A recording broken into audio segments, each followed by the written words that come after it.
نامردی کی شکایت ہوئی۔ دوستو، آخر نامردی کی وجہ کیا ہوتی ہے، اس کی وجوہات کیا ہیں، ہم یہ جانیں، نسخہ جانیں، اس کا علاج، پرہیز سب کچھ جانتے ہیں۔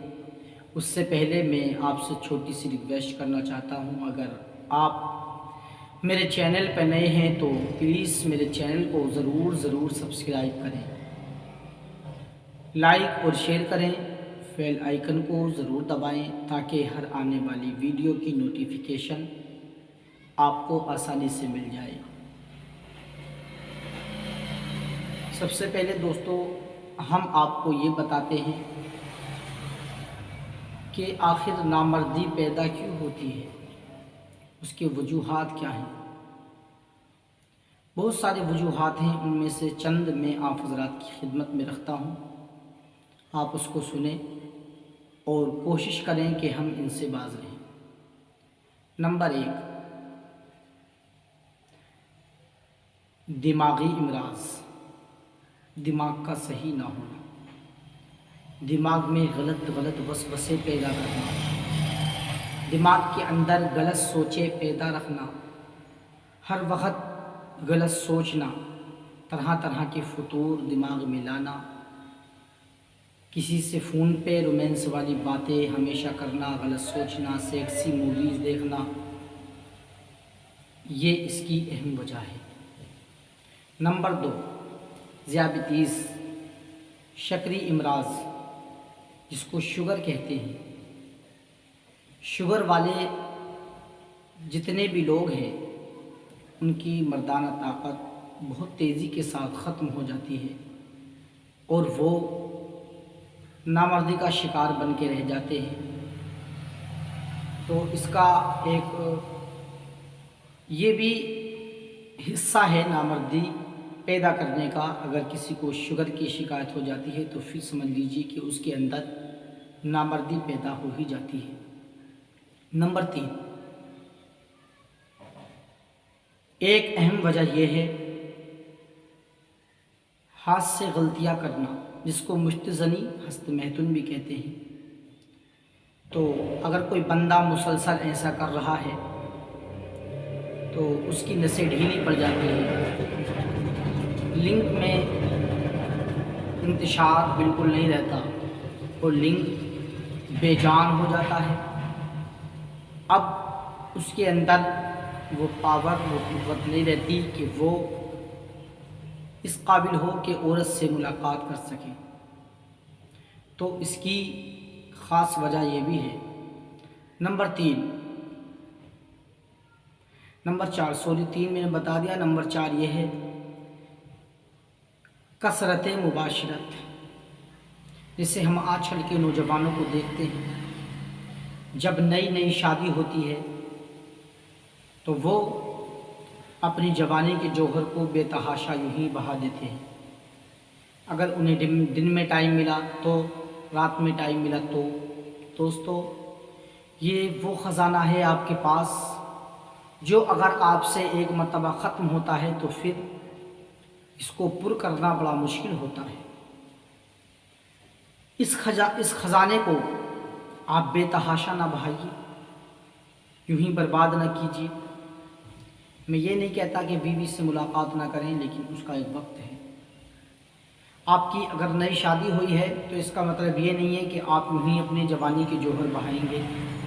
اب دیکھا گیا ہے ان نوجوانوں کو جو ایسا کرتے ہیں، چند روز تو وہ دن اور رات جب انہیں ٹائم اور موقع ملتا ہے وہ اس طرح سے اپنی بیوی سے ملاقاتیں کرتے ہیں، لیکن چند مہینے بعد ان کا معاملہ یہاں تک بنتا ہے۔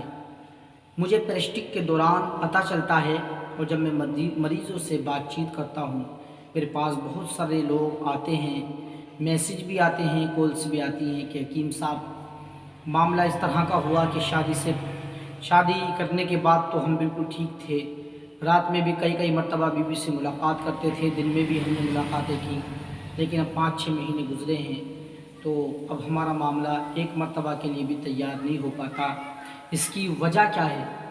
تو پیارے دوستو، آج میں بتا رہا ہوں کہ آپ نے مان کے چلیے اگر آپ کے پاس پیسے ہیں، روپیہ ہے، دولت ہے، تو اگر آپ اس کو بے جات خرچ کرتے ہیں، فضولیات میں خرچ کرتے ہیں، تو کتنی بھی دولت ہو وہ کم ہو ہی جاتی ہے، ٹھیک ہے۔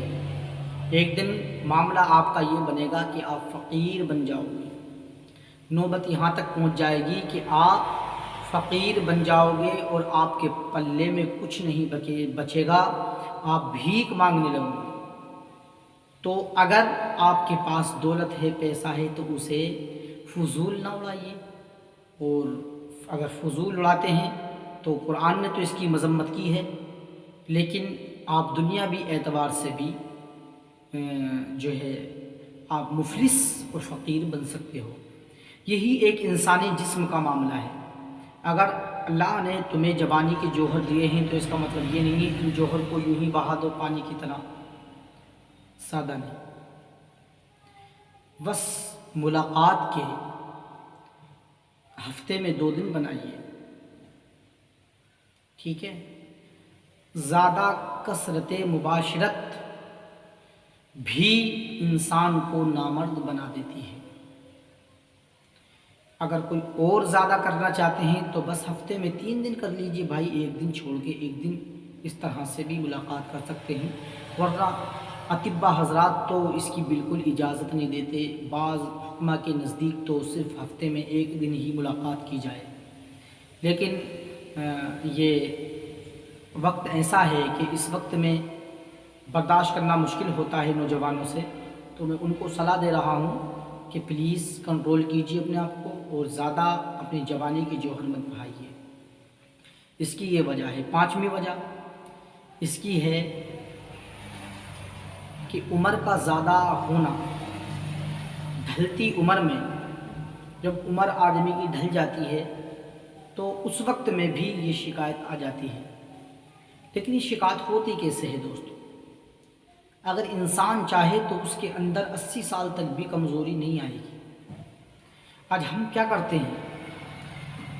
ہم کوئی طاقتور چیز نہیں کھاتے اور ہم اس طرح کی چیزیں استعمال نہیں کرتے جس سے کیا ہم جسمانی اعتبار سے بھی کمزور نہ ہوں اور مردانہ اعتبار سے بھی ہم کمزور نہ ہوں۔ ہم صرف ایسی غذاؤں کا استعمال کرتے ہیں جو ہماری جسمانی طاقت کو بھی ختم کر رہی ہے اور مردانہ طاقت کو بھی ختم کر رہی ہے۔ ہمارے اندر چائے آ گئی، ہمارے اندر پراٹھا اور سموسہ پکوڑی جیسی چیزوں نے گھر کر لیا۔ بتائیے یہ طاقت کہاں ہے؟ ہم کوئی ایسے نسخے بنا کے استعمال نہیں کرتے جس سے ہمارا جسم طاقتور بنا رہے، تو پھر ہم بہت جلدی نامردی کی طرف چلے جاتے ہیں۔ تو میں اپنے بھائیوں سے یہ عرض کروں گا، میرے چینل کے جتنے بھی ناظرین ہیں میں ان سے درخواست کروں گا، پلیز آپ اپنی جوانی کے جوہر کو زیادہ خرچ مت کیجیے۔ اگر آپ کو شوگر کی بیماری ہے تو پھر اس کا علاج کیجیے، شوگر کنٹرول میں رہنی چاہیے، کسرت کیجیے، ٹھیک ہے، صبح میں دوڑیے، اس طرح کی باتیں کریے، ٹھیک ہے، مطلب پرہیز کیجیے تاکہ آپ کسی حد پہ کوئی فرق نہ پڑ پائے۔ اگر آپ کے اندر یہ غلط عادت ہو چکی ہے کہ آپ مشت زنی کے شکار ہیں اور مشت زنی کر رہے ہیں، تو پلیز آج کے بعد یہ عادت آپ بالکل ترک کر دیں اور اپنے نفس کو ہاتھ بھی نہ لگائیں۔ اور آپ کے اندر یہ گندی لت ہے کہ آپ فون پہ بات کرتے ہیں۔ بسا اوقات تو ہمارے سننے میں آتا ہے، مریضوں سے ہمیں پتہ چلتا ہے کہ پوری رات انہوں نے بات پہ گزار دی اور جب تک شادی کا ٹائم آیا معاملہ ان کا بالکل 0-0 ہو چکا ہوتا ہے۔ تو اس طرح کے لوگ بھی بہت سارے ملتے ہیں۔ تو میں آپ سے گزارش کر رہا ہوں، میں آپ سے اپیل کر رہا ہوں کہ اگر آپ کا ذہن گندا ہے تو کبھی بھی آپ مکمل مرد بن ہی نہیں سکتے۔ مکمل مرد بننے کے لیے ذہن کا پاک ہونا بہت زیادہ اہم مقام رکھتا ہے۔ اس لیے آپ اپنے ذہن کو پاک رکھیں، صاف رکھیں، اپنے اندر سے جو خیالات ہیں غلیظ ان کو نکال دیجئے، اور ان کو نکالنے کے بعد اب بھی آپ کے اندر مردانہ کمزوری ہے تو پھر اپنا علاج کیجئے۔ اس کے لیے میں آپ کو بہت آسان اور سستا نسخہ بتا دیتا ہوں۔ جو اس مرض میں مبتلا ہو چکے ہیں ان کا ایک بار کے بعد دوبارہ دل نہیں کر پاتا، لنگ میں انتشار بالکل نہیں ہے، مردانہ کمزوری کے وہ شکار بن چکے ہیں، اور بیوی کے پاس جانے سے پہلے ہی ڈسچارج ہو جاتے ہیں، ان کا ویریا بھی بہت زیادہ پتلا ہو چکا ہے، تو آئیے میں اب آپ کو نسخہ بتا رہا ہوں، اس نسخے کو انشاءاللہ نوٹ کریں اور اسے استعمال کریں، پھر جن باتوں کا میں نے آپ کو پرہیز بتایا ہے ان باتوں پہ آپ عمل کیجئے، زندگی میں کبھی نامردی کے شکار نہیں بن سکتے، یہ میرا دعویٰ ہے، ٹھیک ہے؟ تو آپ نسخہ نوٹ کریں، آپ کو لینا کیا ہے؟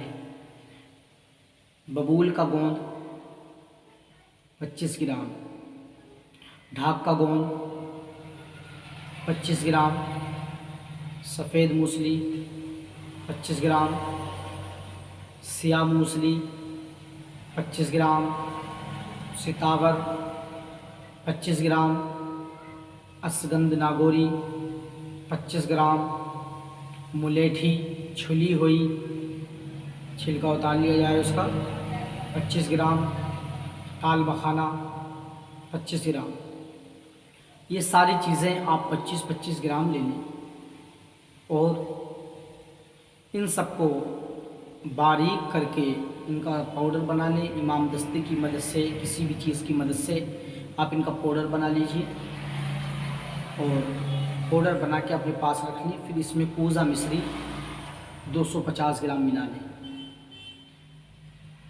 جب کوزہ مصری آپ ملا لیں، ان کو اچھے سے مکس کر لیں، اپنے پاس محفوظ رکھ لیں۔ اب یہ آپ کی دوائی بالکل تیار ہے۔ 10 گرام صبح خالی پیٹ، اوپر سے دودھ پی لیں 1 پاؤ، گائے کا دودھ مل جائے تو بہتر ہے، ورنہ بھینس کا بھی چلے گا، اور 10 گرام شام کو سوتے ٹائم۔